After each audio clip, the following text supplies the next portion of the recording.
명언 힌트 잠깐 드리면 모든 사람의 말을 땡땡하라. 이 톨스토이가 얘기했던 부분이고요. 대인입니다. 잘못 썼습니다. 모든 대인 관계는 다른 사람을 소중히 여기는 땡땡으로부터 시작된다. 존 맥스웰 목사님께서 이렇게 얘기하셨고요. 누구도 자신이 받는 것으로 땡땡 받지 않는다. 땡땡은 자신이 베푼 것에 대한 보답이다. 이렇게 얘기했습니다. 잠깐 저를 좀 봐주세요. 예, 저를 봐주십시오. 네. 시 한 수 같이 나누도록 하겠습니다. 세상에는 나라는 존재는 나 하나뿐이고 나의 가족도 하나뿐이다. 그건 남도 마찬가지다. 그러니 서로 땡땡해야 한다. 나는 누군가의 가족을 공격한 적이 없는가. 단순한 시입니다. 말씀은요, 나를 땡땡이 여기는 자를 내가 땡땡이 여기고 나를 멸시하는 자를 내가 경멸하리라. 사무엘상 2장 20절 말씀입니다. 자, 5초 드리겠습니다. 5, 4, 3, 2, 1. 혹시 졸린 사람들이 있다면 우리 좋은 문화가 있어요. 제가 요즘에도 예배 때 보면 우리 아주 선배들이 졸릴 때마다 이렇게 뒤에서 서 있는 멋진 모습 보여주고 있는데 그 전통들 잘 이어갔으면 좋겠습니다. 두 번째 주제는 존중입니다. 존중.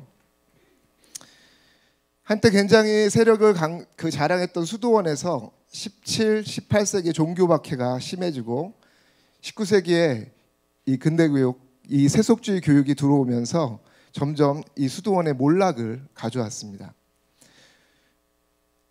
그런데 이 4명의 수사와 그 1명의 수도원장이 고민이 생긴 거예요. 어떻게 하면 이 수도원이 지금 이 소멸 위기에 처져 있는데 부흥을 다시 한번 갈망할 수 있을지 이 고민들을 하기 시작합니다. 그런데 가끔 이 수도원 근처에 오두막집에 한 지혜로운 랍비가 이렇게 나타나는데 굉장히 지혜로워서 어려움이 있을 때마다 많은 사람들에게 도움을 주는 랍비가 있었습니다. 그래서 이 수도원장이 이 오두막을 친히 찾아갑니다. 그리고 조언을 구하죠. 죽어가는 이 수도원을 다시 한번 부흥시킬 수 있는 그 조언을, 그 지혜를 우리에게 달라고 얘기합니다. 그러자 이미 이 랍비는 알고 있었습니다. 이미 저는 이 수도원 상황을 알고 있었고 이거는 이 수도원의 문제뿐만 아니라 지금 전 세계에 이 종교적인 어려움들이 있습니다. 유감스럽게 제가 어떻게 답변을 해야 될지는 모르겠지만 이 사실만 알려드리겠습니다. 이 수도원 중에 여러분들 중에 한 사람이 메시아라는 사실을 꼭 기억하시기 바랍니다. 그리고 이 수도원장이 돌아와서 이 수사들에게 얘기합니다. 우리 중에 누가 메시아래. 그리고 그 안에서는 수도원 안에서는 이제 누가 메시아인지를 찾기 시작했습니다. 자, 먼저 이 무능했던 수도원장, 이 수도원에서 이 수도원장을 계속 비판했습니다. 너무 무능하고 이 부흥을 일으키지 못하는 이 수도원장을 비난하기 시작했습니다. 근데 메시아가 있다고 하니까 이제 사람들이 가만히 있어봐. 우리 수도원장 한 30년 동안 이 수도원을 아주 성실하게 잘 이끌어 왔는데 굉장히 헌신했는데 하면서 다른 각도로 보기 시작하는 겁니다. 자, 그리고 이 까칠했던 엘레드 수사, 사람이 너무 까칠한 거예요. 근데 사람들이 이제 메시아 눈으로 이걸 보기 시작하니까 맞아, 까칠하긴 했지만 그의 말은 늘 바르고 판단이 정확했어. 이렇게 또 새롭게 인식하는 겁니다. 그리고 소극적인 필립 수사가 있었어요. 뭐든지 하면 이렇게 잘 적극적으로 안 나서고 소극적이어서 비난했는데 메시아 눈으로 보니까 근데 가만 보니까 필요할 때는 이 사람이 꼭 나타나서 우리를 도와줬어. 섬겨주셨어. 이것들을 보기 시작하는 겁니다. 그리고 지극히 평범한 나에 대해서도 내가 메시아일 리는 없겠지라고 생각했다가 가만 생각하니까 어쩌면 내 안에 특별한 것이 있을 수도 있어. 이런 생각들을 하기 시작하는 겁니다. 누가 메시아일지 모른다는 생각에 서로에게 이제 처음으로 관심을 갖는 거예요. 그동안은 비난하고 정죄하고 비판했던 것에서 메시아의 눈으로 보기 시작하면서 서로에게 존중하고 관심을 갖기 시작하는 겁니다. 이러면서 수도원에서는 알 수 없는 이 따뜻한 사랑의 온기들이 일어나기 시작했고, 그 온기가 전해지고 전해져서 수많은 사람들이, 젊은이들이 다시 그 수도원을 찾기 시작해서 수도의 부흥을 일으켰다는 겁니다. 이 존중은요, 관심에서 시작되고 이 관심이 나와 공동체에게 생기를 불어일으킵니다. 반면 이 존중의 반대는 무시입니다. 이 무관심, 나와 공동체를 파괴하는 굉장히 위험한 요소가 될 수 있습니다. 2007년 4월 6일 오전에 약 2시간 반에 이 미국 버지니아 공대에서 총기 난사 사건이 일어났고 33명의 사망자가 발생했고 29명의 부상자가 발생했습니다. 그 총기 난사의 범행자는 이 친구였는데 버지니아 공대 4학년 재학생이었고요. 23살의 재미 한국인 조승희라는 친구였습니다. 왜 이 친구가 이렇게 총기 난사를 했는지 그 이유가 추후에 밝혀지는데, 미국 주류사회에 대한 느낀 소외인 겁니다. 거기에서 차별, 멸시, 무시, 이것들이 이 학생 안에 적개심을 일으키고 결국 그것이 총기 난사로 이어진 거죠. 근데 더 중요한 건 이게 우발적인 사건이 아니었다는 겁니다. 아주 치밀하게 계획을 했고 그 치밀한 계획 속에서 동선 다 생각하고 어떻게 사람을 죽여야 될지 미리 다 계획했다는 겁니다. 더 놀라운 사실은 이 범행을 하고 나서 자신의 범행에 대한 그 일을 예수 그리스도가 우리를 위해서 죽은 그 구원의 사건과 동일시합니다. 자신의 일이 나중에는 이 친구가 스스로 자살을 합니다. 근데 자신의 그 일을 순교로 생각하고 자신은 인류를 위해서 예수님과 동일하게 죽었다고 얘기합니다. 그리고 마지막으로 이제 본인 스스로 자살을 시도하는데 그 마지막 말이 이겁니다. 이 죽음은 나를 위한 것이 아니다. 나의 아이들, 형제들을 위한 죽음이다. 더 이상 이 미국 이 땅에서 멸시와 또 무시당하는 이러한 일이 없기 위해서 내가 십자가를 지겠다. 그리고 내가 이 총대를 메고 스스로 생명을 끊으면서 예수의 구원의 일을 하겠다는 겁니다. 이 끔찍한 일이 발생하고 이 버지니아 공대에서는 죽은 자들을 위한 추도비가 세워졌습니다. 33개의 이 추모비가 세워졌는데 그 중에 유일하게 꽃송이가 없는 곳이 있었습니다. 당연히 누구겠습니까? 이 조승희라는 이 친구의 묘비에는 아무 꽃이 없는 겁니다. 그런데 이 조승희 기념비를 찾는 친구가 있었는데 22살의 경영학과 3학년인 로라 스탠리라는 여학생이 거기에다가 편지와 정성스럽게 쓴 편지와 꽃을 그 기념비 앞에 두고 갑니다. 그리고 이 편지 내용은 이런 겁니다. 승희야, 난 널 미워하지 않아. 너와 친구가 되고 싶어. 그동안 얼마나 힘들었겠니. 이 세상의 모든 일로부터 떨어져 홀로 끔찍하게 고통을 당했을 때 내가 같이 학교를 다니는 내가 너에게 손 한 번 내밀어 주지 못해서 미안해. 날 용서해 줄 수 있겠니? 라고 글을 쓴 겁니다. 그리고 일부의 사람들은 그 스탠리의 행동을 비난합니다. 아니 어떻게 이 살인마 같은 친구에게 그런 글을 쓰냐. 그러나 로레 스탠리는 이렇게 인터뷰를 합니다. 수렁에 빠져 살려달라고 외쳤지만 아무도 오지 않고 몇 달, 몇 년을 갇혀 지냈다고 생각해 보십시오. 승희가 그런 상황에 있었을 겁니다. 그리고 그를 탓하기 전에 우리가 그에게 도움의 손길을 뻗치지 못했던 우리를 돌아봐야 되지 않겠습니까? 이 친구의 죽음은 우리가 만든 것입니다. 라고 얘기합니다. 누군가의 소외당하고 있을 때 그 고통에 우리가 관심 갖지 않는다면 우리 역시 충분히 가해자가 될 수 있는 겁니다. 누군가 고통에 무시하거나 침묵하고 있다면 역시 우리도 가해자가 되는 겁니다. 오늘 여러분들과 나눈 존중은요, 관심부터 시작됩니다. 이 무관심이야말로 이 존중의 가장 큰 적입니다. 대부분의 학교 폭력은요, 무관심 때문에 진행된다고 합니다. 그리고 존중의 출발은 관심 있는 거예요. 한 사람 한 사람에 대한 그 존귀한 눈으로 관심을 갖고 보는 겁니다. 제 얘기하고 마치도록 할게요. 오늘은 제가 책 한 권을 좀 나누려고 하는데요. 저는 제가 교장이 취임하고 매년 초가 되면 저는 이 책을 읽습니다. 혹시 여러분들에게도 관심 있는 친구 한번 이 책 꼭 한번 읽어보시기 바랍니다. 내 신을 벗어라. 저는 이게 9 버전폰을 갖고 있는데 이제 개혁 개정판이 나온 것 같더라고요. 개혁판이 나온 것 같은데 저는 매년 2월 정도 되면 제가 이 책을 꼭 다시 정독합니다. 여러분들에게도 혹시 기회가 되면 이 책 꼭 한번 읽어보시기 바랍니다. 이 책에 나오는 한 이야기를 들려드리고 마무리하겠습니다.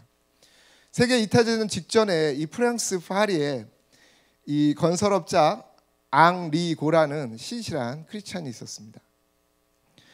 근데 어느 날 밤에 이 건축업자 자신의 그 마당에 목재를 쌓아놨는 거죠. 건축 자재들을 쭉 쌓아놔서 그 마당을 이렇게 거니는 겁니다. 쭉 거닐고 있었는데 그렇지 않아도 조금씩 이 목재가 어느 순간 사라지는 것들을 보는 거예요. 그러니까 누가 가져가는 거죠. 그래서 혹시 누군가 해서 이렇게 밤에 자기 마당을 거니는데 갑자기 두 그림자가 나타나는 거예요. 그리고 그 두 그림자가 트럭을 타고 왔다가 트럭에서 툭 튀어내리더니 그 목재가 쌓여있는 그곳으로 달려가는 것을 이 건축업자가 봅니다. 그리고 잠깐 기도합니다. 주님, 제가 어떻게 해야 될까요? 근데 아주 놀라운, 아주 이상한 일이 벌어집니다. 경찰서에 전화를 해야 될 것 같은데 그게 아니라 이 4명 깊은 곳에 들려주는 소리는 그들을 도와주어라, 이런 소리가 들리는 거예요. 너무 황당한 거죠. 다시 기도하는데 명확하게 그들을 도와주어라, 이 메시지가 들리는 겁니다. 그래서 앙리고는 그 정신없이 트럭에다가 그 목재를 어두운 곳에서 싣고 나르는 곳에 조용히 들어가 가지고요, 같이 목재를 트럭에 옮깁니다. 하나하나 옮기는데 그들도 눈치 못 채는 거예요. 누가 그냥 와서 도와주는 줄 알고 있었던 거죠. 그러다가 그 도둑 중에 한 사람에게 거의 다 이제 그 목재를 옮기고 있을 시점에 거의 다 이제 차고 있을 때 물어봅니다. 근데 이 목재 어디다 쓰시려고 그러세요? 그랬더니 어디다 목재를 쓰려고 하는데 그래서 이것을 지금 이렇게 가져가고 있다고 얘기하니까 그 도둑과 앙고리의 이제 앙리고의 대화가 시작되는데, 아 그래요? 그것에 쓸 목적이라면 이쪽에 있는 나무보다 저쪽에 있는 나무가 훨씬 더 좋아요. 그쪽으로 가세요 하고 알려주는 겁니다. 하하, 제법 쓸모 있는 도둑이네 생각을 한 거죠. 그런데 이제 그때 얘기합니다. 아, 전 도둑이 아니에요. 사실 여기 내 땅이고 여기 있는 목재들은 다 내 겁니다. 그랬더니 이 사람이 너무 놀라는 거예요. 화들짝 놀라면서, 아니 당신은 그럼 우리가 뭘 하고 있는지 다 알고 있었고, 그리고 우리가 어떤 사람인지 알고 있는데 우리를 도와줬다는 얘기입니까? 그러자 예, 그렇습니다. 근데 두려워하지 마십시오. 저는 경찰에다 신고하지 않을 겁니다. 그리고 원한다면 이 목재들 다 가져가셔도 괜찮습니다. 이 사람들이 너무 놀란 거예요. 상식을 깨는 이들의 이 앙리고의 행동에 너무도 충격을 받아서 마지막 질문합니다. 근데 당신이 이렇게 하는 진짜 이유가 뭡니까? 라고 하자 그분이 이렇게 얘기합니다. 나는 당신이 지금까지 어떻게 살아왔는지는 관심 없습니다. 근데 이 사실을 꼭 알려주고 싶어요. 당신이 얼마나 소중한 사람인지, 당신의 존재 자체가 얼마나 귀한 분인지를 그거 알려주고 싶어요. 그리고 자연스럽게 십자가의 복음을 전합니다. 그들이 꼼짝없이 그 십자가의 복음을 들은 다음에 놀랍게도 몇 년이 지나고 그 중에 한 사람은 목사님이 되고 한 분은 장로님이 됩니다. 그리고 먼 훗날 이거에 대한 이야기들을 앙리고가 듣고 이렇게 얘기합니다.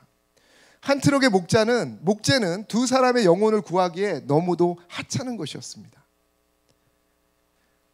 이 앙리고의 한 영혼에 대한 그 관심, 한 영혼에 대한 존중하는 그 마음이 이들을 악에서부터 구원의 길로 이끌었던 겁니다.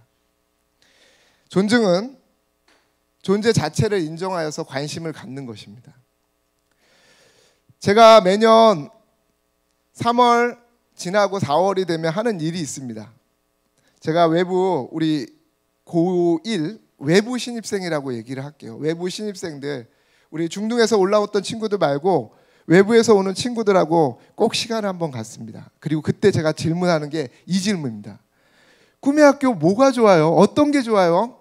라고 질문을 하는데 다양한 답변들이 있어요.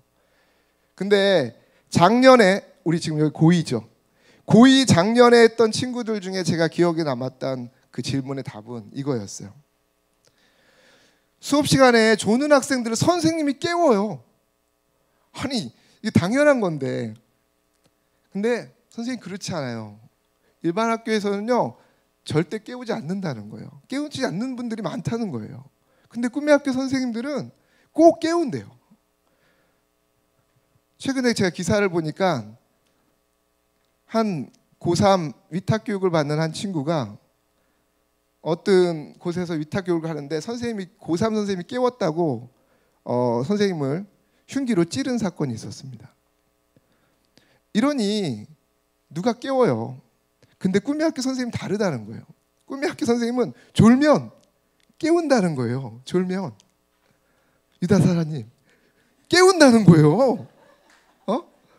깨운다는 거예요. 이게 우리 선생님들이 그냥 내버려 두지 않는다는 거예요. 깨운다는 거예요. 놀랍죠? 근데 올해 또 학생들을 하니까 거기서 또 아주 재밌는 얘기가 나왔어요. 수업 시간에 선생님들이 열정적으로 가르쳐 주세요. 저는 이 마음이 너무 좋았어요. 고1 선생님들, 우리 꿈의 학교 선생님들이 진짜 열정적으로 가르쳐 주는 게 느껴져요.